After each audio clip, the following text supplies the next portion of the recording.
पिछले कुछ समय से सोने की बढ़ती हुई कीमतें जो हैं वो चर्चा का विषय रही हैं।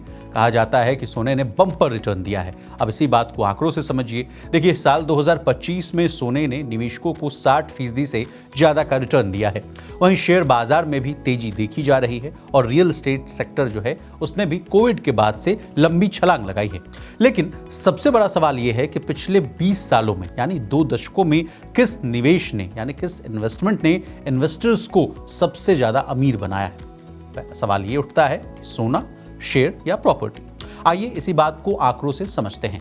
नमस्कार, आप देख रहे हैं मनी 9 और मैं हूं आपके साथ विशाल शर्मा। फंड्स इंडिया की एक रिपोर्ट आई है। इस रिपोर्ट के मुताबिक पिछले 2 दशकों में गोल्ड ने सबसे ज्यादा मुनाफा जो है वो दिया है और ये सबसे ज्यादा मुनाफा देने वाला जो है इन्वेस्टमेंट में साबित हुआ है। सोने ने 20 सालों में औसतन 15% का सालाना रिटर्न यानी CAGR दिया है। मतलब अगर किसी ने 2005 में सिर्फ 1 लाख रुपए का इन्वेस्टमेंट जो है गोल्ड में किया होता तो आज उसके पास लगभग 16.3 लाख रुपए होते। ग्लोबल क्राइसिस, महंगाई, ब्याज दरों में उतार चढ़ाव और जियोपॉलिटिकल टेंशंस के बीच गोल्ड जो है हमेशा एक सुरक्षित जो है निवेश माना गया है। यही वजह है कि जब भी दुनिया में अनसर्टेनिटीज जो है वो बढ़ी हैं, निवेशकों ने सोने की तरफ जो है रुख किया और इसकी कीमतें जो है लगातार चढ़ती हैं। अब बात शेयर बाजार की करें तो निफ्टी ने पिछले 20 सालों में करीब 13.3% का औसतन सालाना रिटर्न दिया है। यानी यहां भी अगर 1 लाख रुपए का इन्वेस्टमेंट आज जो है करीब 12.1 लाख हो जाता है। इक्विटी ने लंबे समय में अच्छा प्रदर्शन किया है, खासकर उन इन्वेस्टर्स के लिए जिन्होंने नियमित रूप से SIP के जरिए निवेश किया। हालांकि इसमें उतार चढ़ाव भी ज्यादा रहे हैं, लेकिन कुल मिलाकर शेयर बाजार ने संपत्ति को कई गुना जो है बढ़ाया है। अब बात रियल एस्टेट की कर लेते हैं। रियल एस्टेट की बात करें तो यहाँ रिटर्न सबसे कम रहा। पिछले 20 सालों में औसतन सिर्फ 7.7% का सालाना रिटर्न मिला है। यानी 1 लाख का निवेश अब सिर्फ 4.3 लाख के बराबर हुआ है।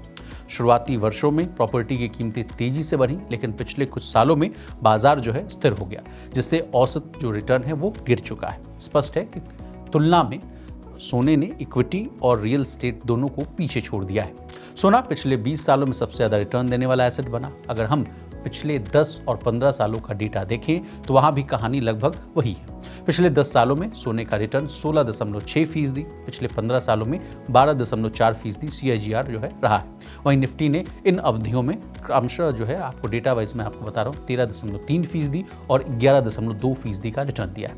रियल एस्टेट में यह आंकड़ा और भी कम रहा, सिर्फ 5.1% और 5.9%। मतलब पिछले 2 दशकों में यानी 20 सालों में जिसने सोने में भरोसा रखा उसने इक्विटी या प्रॉपर्टी में निवेश करने वालों से कहीं ज्यादा जो है मोटा फायदा, मोटी कमाई है वो कमाया है। सोने की इस शानदार दौर के पीछे एक कारण ये भी है कि जब भी दुनिया किसी संकट से गुजरी, चाहे आप 2008 की ग्लोबल फाइनेंशियल क्राइसिस को देखिए, कोविड का दौर को है वो समझिए या फिर रूस यूक्रेन वॉर को समझिए, निवेशकों ने सोने को सुरक्षित ठिकाने के रूप में ऑप्ट किया यानी चुना। अब सवाल ये है कि आगे क्या होगा। देखिए, कई एक्सपर्ट्स जो हैं, कमोडिटी एक्सपर्ट्स भी और दो ओवरऑल जो मार्केट एक्सपर्ट्स हैं, उनका मानना है कि केवल एक एसेट क्लास में सारा पैसा लगाना समझदारी नहीं। एक जो है संतुलित पोर्टफोलियो होना चाहिए, यानी जो बैलेंस्ड पोर्टफोलियो है वो बनाना चाहिए, जिसमें गोल्ड, शेयर और रियल एस्टेट तीनों का जो है जो संतुलित जो है मिश्रण हो, यानी जो मिक्सचर है वो बड़ा संतुलित होना चाहिए, बैलेंस्ड होना चाहिए। लंबे समय में बेहतर और सुरक्षित रिटर्न दे सकता है। तो कुल मिलाकर 20 सालों का हिसाब साफ है कि गोल्ड सबसे आगे, शेयर दूसरे नंबर पर और प्रॉपर्टी सबसे पीछे रहा है। साल 2025 ने फिर साबित कर दिया कि अनसर्टेनिटी समय में भी गोल्ड जो है इन्वेस्टर्स के लिए गोल्डन रिटर्न लेकर आता है।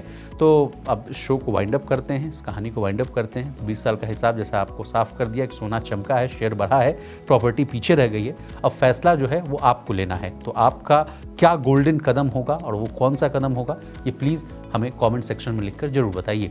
इसी तरह देश, दुनिया और बिजनेस जगत से जुड़ी तमाम ताज़ा तरीन खबरों के लिए बने रहिए हमारे साथ और देखते रहिए मनी 9। इस सिप से तो नींद टूटती है, लेकिन केवल जागना नहीं, आगे भी तो बढ़ना है। उसके लिए चाहिए एक और सिप। हर महीने छोटी छोटी रकम की इंस्टॉलमेंट यानी सिस्टमैटिक इन्वेस्टमेंट प्लान से शुरू कीजिए निवेश। लेकिन पैसे बढ़ाने वाली कौन सी सिप आपके लिए रहेगी अच्छी? म्यूचुअल फंड सिप से जुड़े हर सवाल का जवाब मेरी सिप मेरा सवाल। सोमवार से शुक्रवार 4 बजे मिलेंगे हम सिर्फ मनी 9 पर।